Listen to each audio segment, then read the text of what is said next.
I believe that if you can create a complete pond ecosystem, owning a pond is ridiculously easy. The main driver for creating an ecosystem inside my ponds for me is that I'm lazy, so I don't want to do a lot of maintenance, but I still want to look at something nice and tranquil that looks good year round. I also want the inhabitants of the pond to be happy and healthy without much input from me. Rather than relying on expensive equipment and treatments, a pond set up this way relies more on nature. In saying that, there are some products that I believe are beneficial in helping you create a complete ecosystem, and I'll touch on these later in the video. But most of the stuff that I'm going to talk about is free or very low cost. If you don't already know me, my name is Kev, and the aim of my channel is to help people build and maintain ponds without spending a fortune. If that sounds like something that interests you, feel free to subscribe and check out my website, Ozponds.com. I recently made a series of videos that talked about pond basics, the types of containers or liners we can use, the location of the pond, setting up a filter system, using a pump or no pump, and I'll link to that playlist in the description because I don't want to get too bogged down in topics that I've recently covered. In this video, I just want to really focus on creating that complete ecosystem within the pond itself. Now, this style of pond keeping isn't for everyone, and it's not the only way to maintain or build a pond. This is just what resonated with me, what I find easy to understand, and I find enjoyable. It's important to find a method that makes sense for you and your needs and objectives. So when creating an ecosystem, I think the best place to start is with the food chain inside the pond. In the other videos, I've discussed the importance of the bacteria and only really glossed over all the microorganisms that live within the pond. These organisms are incredibly important at breaking down all the waste inside the pond. There's organisms that will consume dead animals and uneaten food, organisms that will break down leaf litter and other organics, organisms that consume fish waste or duck or turtle or whatever you have in your pond, organisms that eat algae, fungi and bacteria, and organisms that are eating the other organisms.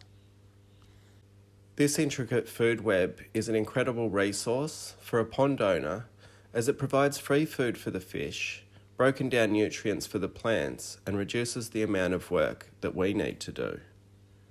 The more diverse and unique to your pond that this food web is, the better. So how do we set it up? The first thing that springs to mind for me is creating a diverse habitat for these organisms. Almost every single pond that I own has plants, rock and pebble. I think only some of the fish breeding tubs have no pebble. Everything else does. The pebble creates all these little nooks and crannies where organisms can safely process waste away from the fish that would like to make a meal of them. As they process the waste, it gets smaller and smaller and descends deeper and deeper into the layer of pebbles. At some stage, the roots of the plants find it and use it to fuel their growth. This is perfect aquatic compost. The idea is to get everything working in harmony with one another. Just like a forest recycling all its waste, we can try to create something similar in our pond's aquatic environment. The second thing that springs to mind is patience. You can't just throw in some pebbles and plants and expect a diverse food web overnight. It takes a long time.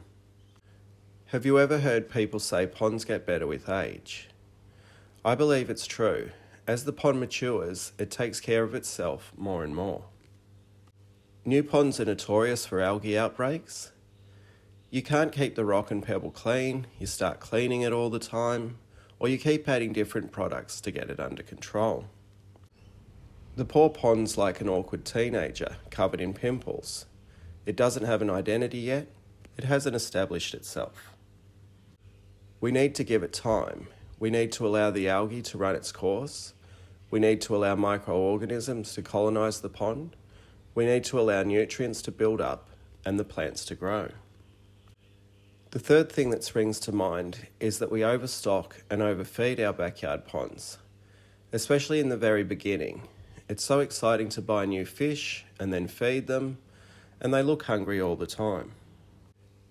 If we want to establish a robust ecosystem with a diverse food web, we can't have too many predators in there to begin with. I always like to say that the pond can find its own balance. I've been guilty of overstocking my ponds and aquariums in the past. If the fish are breeding and the fry are surviving without you adding additional food, the pond can naturally support those fish. The key is without you providing additional food. If there's an abundance of food, of course they'll keep breeding and you keep feeding, and this will eventually overwhelm the filtration system.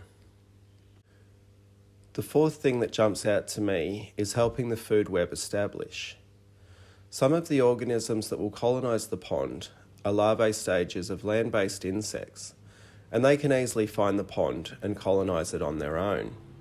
But some of these organisms spend their entire life cycle in an aquatic environment, and therefore they can't just pack up their bags and make their way from a local lake or river into your garden pond.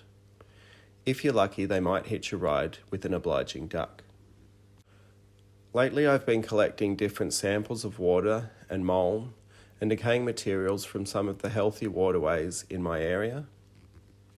These samples should be teeming with a diverse array of microorganisms that are local to my environment. Now, there could be some bad guys in here, absolutely, but if we have diversity, no one organism should become dominant. The fifth thing that pops into my mind is overcleaning. When we vacuum the ponds, scrub them, and add products that kill stuff, we can harm or completely remove some of these beneficial organisms. I got caught up in the whole empty the pond, power wash it all down, and get ready for the new season. I don't do that anymore. It's like starting all over again. All this mulm inside the pond is teeming with life. This debris is old leaf material, fish waste, dead critters, bacteria, fungi, algae, and countless organisms breaking it down more and more. Sometimes I like to scoop some up and put it in with the fish fry or give it to the shrimp. They love it. I believe because it has such a diverse amount of food inside it.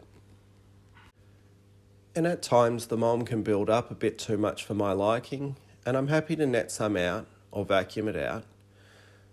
But I don't want to ever completely remove it, as it's home to all those helpful workers and that free fish food. So that's 5 things that I think anyone can do to improve the food web and ecosystem within their pond. I think if you want to add bacteria to your pond, that's perfectly fine. It certainly won't do any harm. Bacteria supplements can be useful in new ponds and in ponds that have a lot of algae die-off. Some of those bacteria products can help break down the dead algae quicker. I also like products like diatomics and new algae. These promote the growth of diatoms, which is a type of algae that is incredibly efficient at consuming nutrients that would otherwise feed more ugly forms of algae. Diatoms are an essential part of the food chain and provide a wonderful base layer for any pond's food web. You can find links to these products on my website, ozponds.com. There's a link in the description. You can also find a PDF that has the formulas that I like to use when I build my ecosystem ponds. Anyway, I hope this video was helpful.